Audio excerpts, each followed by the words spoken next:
Yes, അങ്ങനെ വീണ്ടാമതും തുറത്തൊക്കെ തന്നെയാണുള്ളത്. ഇവിടെ എത്തിയപ്പോൾ കേട്ടൊരു കഥയാണ് കേട്ടോ. ഈ കാണുന്നതാണ് കാരക്കോറം മലനിരകൾ.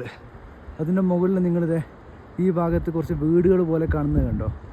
അത് ഒരു കാലത്ത് ഇവിടുത്തെ രാജാവിൻ്റെ വസതിയായിരുന്നു പോലും. അതായത് ഇപ്പോൾ ഇവിടെ വന്നപ്പോൾ കിട്ടിയൊരു കഥയാണ് കേട്ടോ. ഇതിൻ്റെ യാഥാർത്ഥ്യം എന്താണെന്നോ ഇതുള്ളതാണെന്നോ ഒന്നും ഓർമ്മയില്ല. പക്ഷേ അവിടെ രാജാവ് രാത്രി കാലങ്ങളിൽ ശത്രുക്കളിൽ നിന്ന് രക്ഷപ്പെടാൻ വേണ്ടിയിട്ട് മലയുടെ മുകളിൽ അവിടെ പോയി താമസിക്കും.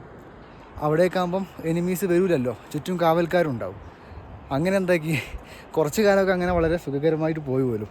എന്നിട്ട് കുറേ കഴിഞ്ഞപ്പോൾ എന്തായി, ഇതിൽ പോവാതെ നേരെ മലയുടെ മുകളിൽ നിന്ന് താഴോട്ട് വലിയ കല്ലുരുട്ടിട്ട് ആ വീട് പൊളിച്ച് രാജാവിനെ ആക്രമിച്ചു പോലും.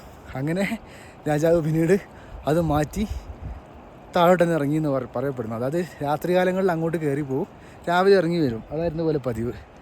അങ്ങനെ എന്തൊക്കെ കഥകളാണ് ഇതിലെങ്ങനെ നടക്കുമ്പോൾ കേൾക്കുന്നതെന്ന് അറിയാം. ഒരു ചേച്ചി അവിടെ കൃഷി തയ്യാറാക്കിക്കൊണ്ടിരിക്കുകയാണ്.